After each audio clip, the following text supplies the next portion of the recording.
تو اس نے سفیدی والے نے کہا کہ آپ نے مجھے پیسے دینے ہیں تو اس میں سے کچھ پیسے کاٹ لیجئے گا، تو مجھے ایک کوئی بھی موبائل دے دیں، میری بیٹی ہے جو کہ تھوڑی سی بڑی ہوئی ہے، تو اس کا دل کرتا ہے کہ موبائل پہ یوٹیوب پہ یا گیمیں شیمیں کھیلے، تو ہم غریب ہیں، ہمارے پاس تو اس طرح کے موبائل نہیں ہیں، تو گیموں والے وائی فائی نیٹ والے. تو اس نے موبائل دیا اور کہا کہ ٹھیک ہے میں پیسے کاٹ لوں گا، لیکن تم نے اس میں سم نہیں ڈالنی، کیونکہ سم ڈالو گے تو یہ موبائل نہیں چلے گا. تو کہتا میں نے کہا ٹھیک ہے، وہ سویدی والا کہتا میں نے کہا ٹھیک ہے، میری بیٹی نے گیمیں کھیلنی، خیر. کہتے میں موبائل گھر لے آیا اور بیٹی نے شروع کر دیا، خوش ہو گئی. کچھ دن بعد جس طرح غریب بندے کی عادت ہوتی ہے، ہمارا موبائل خراب ہو گیا، ہم نے سوچا اس میں سم ڈال کے دیکھتے ہیں شاید چل جائے. سم ڈالی تو وہ موبائل چل گیا، لیکن جب وہ آئی ایم ای نمبر سے سم سے موبائل آن ہوا تو وہ پیچھے پولیس کو پتہ لگ گیا، اور پولیس کا فون آیا اور پولیس نے کہا کہ آپ جو کوئی بھی ہیں فلاں تھانے میں آ جائیں. اور یہ بیچارہ شریف چلا گیا تھانے میں، اور جا کے جب تھانے میں گیا تو بتایا آپ نے فون کیا تھا، تو پولیس والے آگے سے ہنسنا شروع ہو گئے، تم واقعی آ گئے ہو، تم تو بڑے بیوقوف ہو، تم جو آ گئے ہو. تو خیر اس نے بتایا میرا قصور ہی کوئی نہیں، تو میں اس لیے آ گیا. تو پولیس والوں نے پوچھا، اس نے بتایا کہ بھائی فلاں بندے سے میں نے موبائل لیا تھا، میرا تو موبائل ہی نہیں ہے اور مجھے تو پتہ ہی نہیں، اس نے سم ڈالنے سے منع کیا تھا. وہ اس کو ساتھ لے کے چلے گئے اس کے گھر، اور وہاں جا کے اس کو جب باہر بلایا بندے کو، تو اس نے فون کر کے سفیدی والے نے، تو پولیس والے کھڑے تھے سادہ لباس میں، انہوں نے اس کو پکڑ لیا اور پکڑ کے تھانے لے آئے. اور تھانے لا کے جب دو چار اسے لگائیں اپنے سٹائل سے جو پولیس والے لگاتے ہیں، وہ مان گیا جرم کے، میں نے ہاں میں ڈکیت ہوں. وہ تھا ڈکیت جو اصلی بندہ تھا جس کے گھر کوٹھی میں سفیدی، وہ ڈکیتیاں کرتے تھے، چوریاں کرتے تھے، ڈکیت اور چور. تو بیچارہ پھنس یہ گیا تھا. اب بظاہر تو وہ پکڑا گیا اور اس پہ ایف آئی آر کٹنے لگی اور یہ گھر جانے لگا. یہ جو سفیدی والا شکر کرنے کہتا میں بھی تھانے سے نکلا نہیں تھا، تو اس بندے کا ابا آ گیا. وہ ابا اس کا ڈکیت کا اس سے بھی بڑی پہنچی ہوئی چیز تھی. اس نے تھانے دار کو، ایس ایچ او کو تھوڑی دیر کے لیے کمرے میں لے کے گیا 5 منٹ کے لیے، اور 5 منٹ بعد باہر آئے اور وہ اپنے بیٹے کو لے کے جیل سے تھانے سے چلا گیا، اپنے بیٹے کو لے کے ڈکیت کو لے کے تھانے سے چلا گیا. اور پولیس والوں نے مجھے پکڑ لیا اور سارے 14 پرچے 14 دفعات مجھ پہ ڈال دیں، ڈکیتی کی، چوری کی، سب کی، ہر چیز کی، جو اس کے نام کی چیزیں تھیں ساری مجھ پہ ڈال دیں. اور میں غریب، نہ وکیل کرا سکتا ہوں نہ کچھ، اور میں جو پتہ نہیں کتنے سال سے جیل میں بیٹھا ہوں. اور میری بیٹی جس کو موبائل کا شوق تھا وہ میرے باپ کی راہ تکتی ہے کہ باپ کی طرح.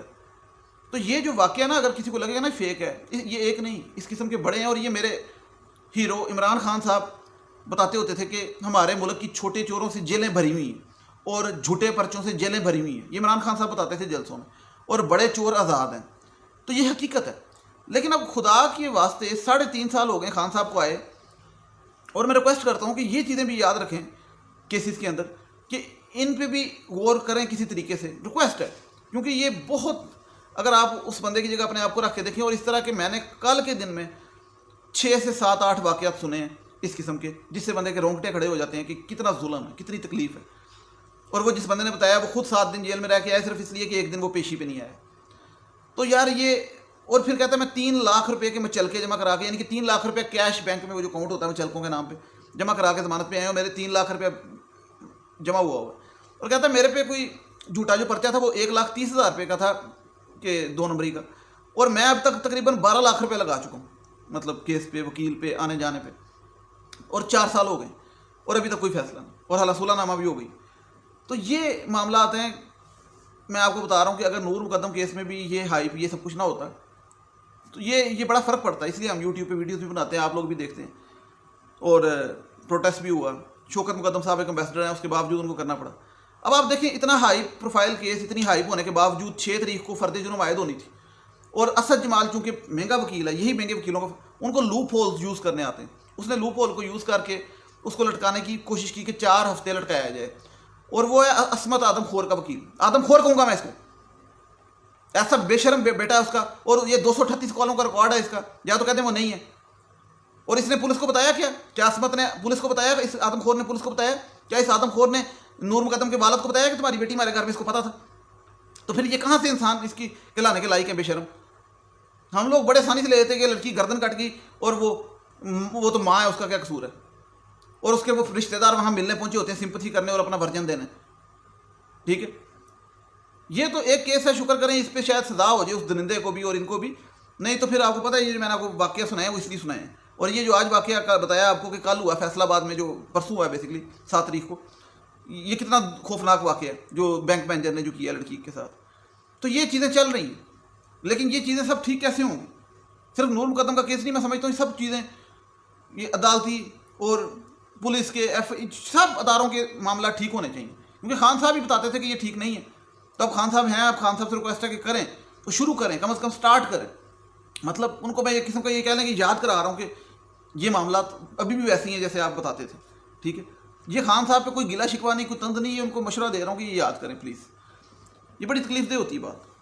اور جو اسد جمال جیسے وکیل ہیں، ان کے گھر میں بار بار بتاؤں گا کہ اس کی بیوی ہیومن رائٹس پنجاب چیپٹر کی پریزیڈنٹ ہے اور خود وہ درندوں کے ماں باپ کو بچانے پہنچا ہوا ہے.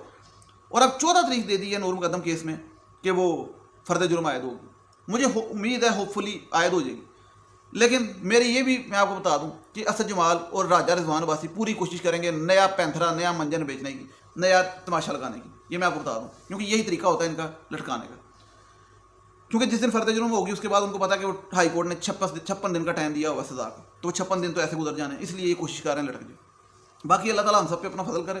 اور ڈرامہ _اور__ کی کتی انسٹاگرام کا میرا آئی ڈی، جس نے بات کرنی ہے آپ کر سکتا ہے. اس کیس کے اوپر باقی باتیں اگلی ویڈیو میں کروں گا کہ یہ ویڈیو لمبی ہوگی. نیکسٹ ویڈیو کو مجھے اجازت دیجیے. ٹل دین ٹیک کیئر، اللہ حافظ. Thank you so much.